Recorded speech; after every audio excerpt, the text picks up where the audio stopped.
당신 경고합니다.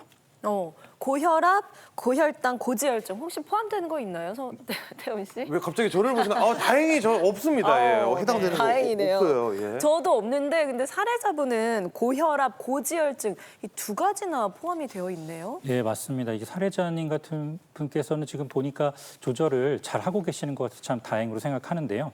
이렇게 이제 고혈압, 고지혈증은 뇌졸중의 중요한 원인 중에 하나입니다. 특히 이제 고혈압이나 고지혈증이나 증상이 없기 때문에 이거 뭐 그냥 괜찮은 거 아니야? 이렇게 해서 지나가시다가 그게 쌓이고 쌓이다가 결국은 둑이 탁 터지면서 뇌경색이 오고 뇌출혈이 올 수가 있는 거죠. 특히 나이 드신 분들 같은 경우에는 이 임의로 일부러 안 드시는 게 아니라 자꾸 깜빡깜빡 하셔가지고 혈압약이나 고지혈증약을 잘 안 드시게 되거나 깜빡해서 잘 빼먹으시는 경우들이 많은데 특히 나이 드신 분들께는 저는 약통에 요일별로 꼭 약을 저장하고 계시다가 드셨는지 안 드셨는지 확인하셔가지고 꼭 드시고 또는 그게 어려우시면 달력에다라도 꼭 표시를 하셔가지고 약을 잘 드시는 거를 좀 추천해 드립니다. 이 고지혈증이나 고혈압 같은 경우가 증상이 없어도 혈관에 염증 반응을 일으키거나 혈전을 잘 만들거나 또 고지혈증 때문에 기름기가 끼어가지고 동맥경화가 심해져서 결국에는 뇌졸중이 올 수 있기 때문에 증상이 없다 하더라도 고지혈증, 고혈압 관리를 잘 하시는 게 좋을 것 같습니다. 네, 그 사례자분 같은 경우는 뇌경색 증세가 보이자마자 119를 불러서 병원에 가셨다고 말씀을 해주셨어요.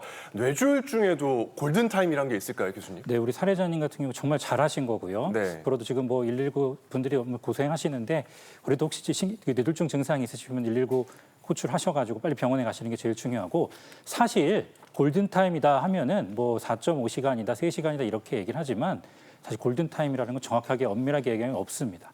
예를 들어서 저희 뭐 집에 불이 났는데 네. 이게 저를 그러면 이제 구해 주셔야 되잖아요.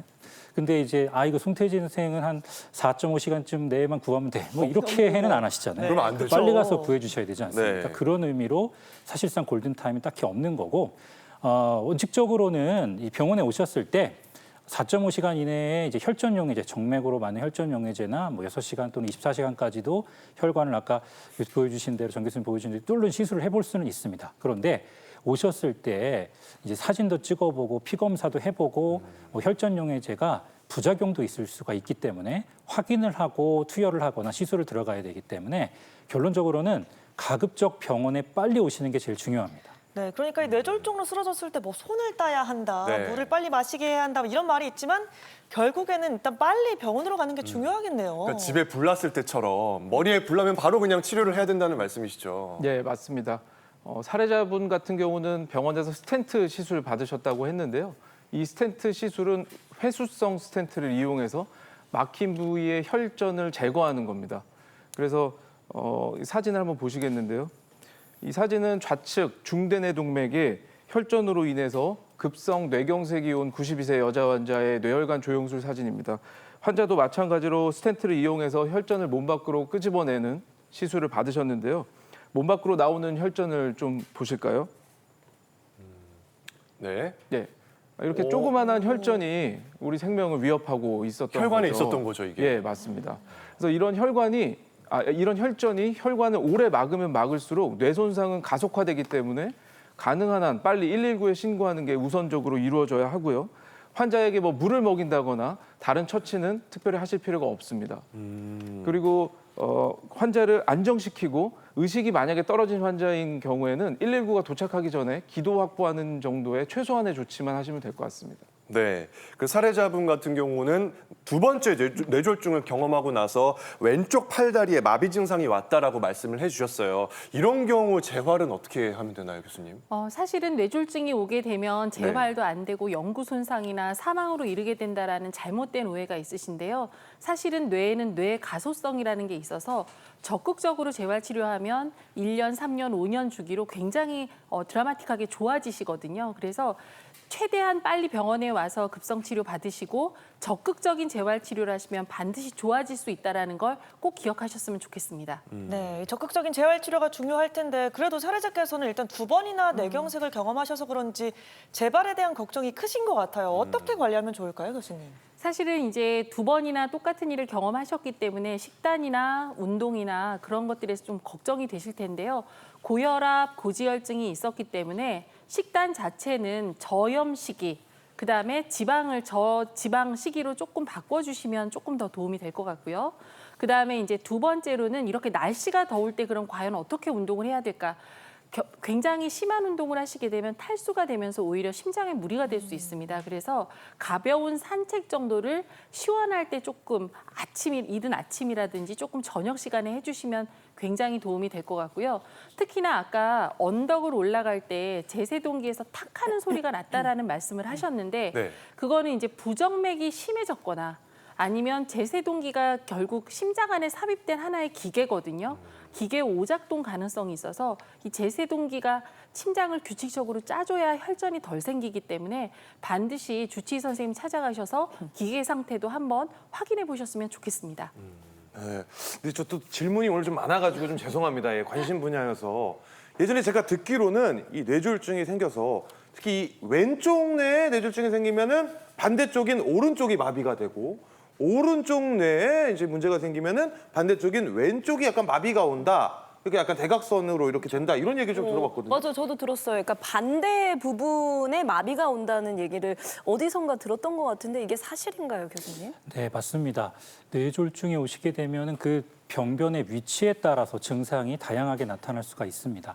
특히 이제 우성방구로 오른손잡이를 기준으로 했을 때 왼쪽 뇌에 뇌 손상이 오게 되면 주로는 언어 장애나 마비말 장애 이런 것들이 심하게 올 수가 있고 뭐 계산을 못 하신다거나 실행증 그러니까 뭐 하던 일을 잘 못 하시게 된다거나 이런 일들이 생길 수가 있고 오른쪽 뇌 손상 같은 경우는 이제 무시증후군 왼쪽에서 일어나는 일을 잘 인지를 못 하거나 그런 증상이 생길 수 있고 특히 시공간 능력에 장애가 오게 될 수가 있습니다. 후두부 주변에 뇌졸중이 오게 되는 경우는 시야 장애. 우리가 이제 IMAX 영화 가면은 시야가 이렇게 딱 들어와야 되는데 한쪽에서 오는 시야가 굉장히 좁아져가지고 예를 들어 이제 왼쪽에서 오는 또는 오른쪽에서 오는 차가 안 보이거나 누가 옆에서 지나가는 걸 잘 캐치를 못 하시는 경우들도 있고요.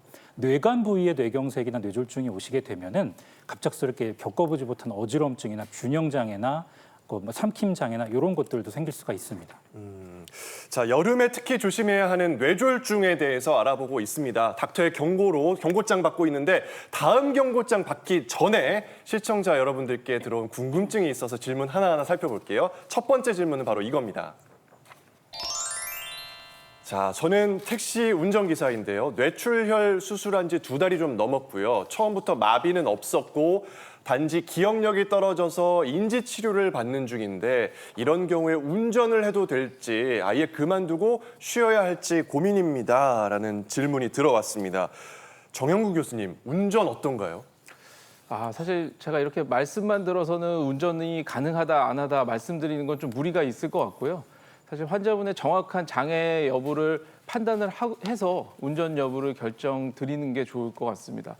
왜냐하면 뇌출혈이 생기는 위치에 따라서 후유증에 발생할 수 있는 후유증의 종류가 다르고 또 환자분께서는 지금 마비가 없다고 말씀하시긴 하셨는데 우리 운동마비가 아니라 감각마비 같은 경우는 사실 객관적으로 체크하기가 쉽지가 않거든요. 그리고 그 외에 뭐 평형장애라든지 시력, 시야장애 등도 운전에 영향을 끼칠 수가 있기 때문에 이러한 사항들은 병원에 방문하셔서 정확한 신경학적 진찰을 통해서 환자 상태를 확인하고 결정을 해야 될 것 같습니다. 일단은 병원을 방문해 보시기를 권장드리겠습니다. 네, 그 후에 운전 가능 여부를 좀 결정하시면 좋을 것 같고요. 다음 시청자 질문 하나 더 만나보겠습니다. 네, 뇌경색 후 오른쪽 편마비가 온 40대입니다. 한여름인데 갑자기 손이 막 차갑고 저려요. 붕 뜬 기분이고 토할 것 같고 뇌경색 재발의 전조 증상일까요? 정말 나아지지 않아서 정신적 문제인가 의심도 됩니다. 라고 고민을 남겨주셨습니다. 송대진 교수님, 이 손발저림도 뇌경색의 증상인가요? 네, 뇌졸중 이후에 되게 후유증이 있으셔서 참 힘드실 텐데 잘 좋아지시면 좋겠습니다. 손발저림도 뇌졸중 증상일 수 있습니다. 물론 이제 뭐 양쪽 손이 저리다 이렇게 하면은 뭐 혈액순환이 잘 안 되거나 아니면 뭐 당뇨병이나 갑상선 질환이 있으신 분이면 또 이제 말초신경병이거나 아니면 손을 많이 써서 생기는 손목 터널 증후군이나 이런 거일 가능성이 제일 높지만 어느 순간 갑자기 이 감각이 이상하고 남의 살 같고 온도 감각을 못 느끼거나 역으로 또 화끈거리거나 통증이 생겼는데 그게 한쪽 팔다리 또는 뭐 입 주위에 또는 손가락 첫 번째, 두 번째 거기에 집중적으로 나타나고 한쪽으로 나타난다고 하면은 뇌졸중 증상일 수가 있기 때문에 없던 증상이 갑자기 생기셨으면 꼭 병원에 가셔서 의사 선생님과 상의를 해보실 필요가 있습니다. 네. 아니 질문 보내주신 분이 40대라고 해서 저는 좀 많이 놀랐어요. 네. 40대에도 뇌졸중을 경험할 수 있다는 게 굉장히 충격적인데 원래는 조금 고령이신 분들이 많이 나타나는 병이 아닌가 저는 알고 있었거든요. 네, 최근에는 또 젊은 층에서도 많이 나타난다고 해요. 그래서 젊다고 안심하면 안 됩니다. 건강 관리를 정말 잘해야 될 것 같아요, 교수님. 저도 한번 질문 하나 드려도 되겠습니까? 네네. 네. 혹시 이 뇌혈관 노화가 언제부터 시작한다고 생각하시나요? 원래는 저는 이제 한 60대 이상으로 알고 있었는데 방금 사연 보내주신 분이 40대라고 했으니 40대부터 시작이 아닐까. 저는 일단 질문을 주신 이유가 좀 생각보다 빨라서이지 않을까 해서 저는 30대. 아, 너무 빠르다. 30, 40대 나왔는데요. 송 교수님 어떤가요? 네, 많은 분들이 이제 나이가 드시면 저처럼 40대 후반 또 50대 돼야 이제 노화가 생기기 시작한다라고 생각하시는데 사실 그렇지가 않습니다. 예전에 이제 그 이집트 왕족 한 20대에게 전쟁하다가 사망한 사람의 그 미이라를 영국에서 이제 CT를 찍어 보니까 20대 초반인데도 이미 관상동맥과 뇌혈관에 동맥경화증이 와 있다, 뇌화가 와 있다 이런 연구 결과를 또 발표한 바가 있습니다. 이게 20대 후반에서 30대부터 이제 혈관의 노화가 시작되고 미세한 염증이나 동맥경화증이 서서히 진행되기 때문인데요. 특히 고혈압, 당뇨병, 고지혈증이 있으시거나 흡연, 담배를 많이 피시거나 술을 너무 과음하시는 분들이 이 노화가 그렇지 않은 분들보다 거의 한 10년 이상 빠르게 진행될 수가 있습니다. 그래서 저는 제 환자분들께 이 젊을 때에 지킨 혈관 건강이 나이 드셨을 때 뇌 건강을 지킬 수가 있다. 뭐 이렇게 보통 말씀을 드립니다. 그래서 혹시 이 방송을 보시는 분께서는 지금부터라도 지금 이 순간부터라도 열심히 건강 관리를 하시는 것이 혈관 그 노화를 지연시키는 가장 좋은 방법이다. 이렇게 말씀드릴 수 있을 것 같습니다. 그러니까